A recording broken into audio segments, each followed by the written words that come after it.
Hello guys, good evening. Kasi gabi ngayong ginawa ko to. Ngayon, itong video na to, kasi bumili ako ng bagong camera. Ngayon natutuwa nga kasi ako. Kasi yung camera na yan, pwede ilagay sa dibdib, pwede sa sombrero. Subok ko lang yung kung maganda. Yung puti na yan, yun ang yung parang monitor ko. Yung ang tawag noon yan, Stand 360 Go 3. Natutuwa kasi ako, madaling mag-edit dito. Kaya nangyari ngayon, pinasel ko siya, first time ko lang siya, natatawa ko eh.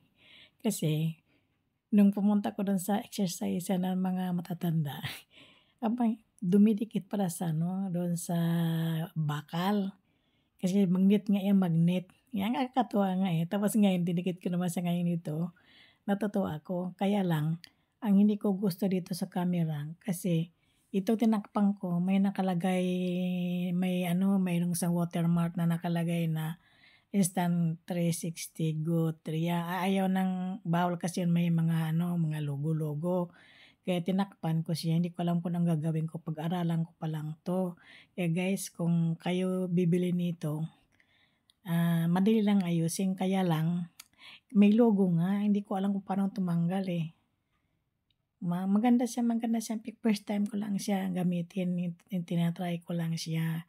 Kung maganda nga siya, kaso nga lang ang battery madaling maubos. Hindi katulad ng yung yung GoPro ko talaga na isa, talagang patagalan yun. Basta bibili ka ng battery, pag naubos, palitan mo agad. Yung kasi, yung talaga niya minimum, kaya lang, yung battery, parang telepon siya, naka-charge lang siya. Hindi siya tulad yung i-charge mo ng kasi madali siya maubos saka mag-iinit eh.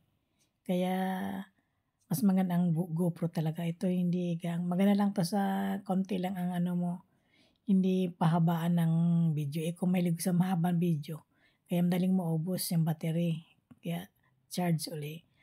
Anyway, okay naman siya, maganda naman siya. Okay naman, nagustuhan ko. Kaya lang, ang diferensya nga lang, kung paano ko tatanggalin yung logo.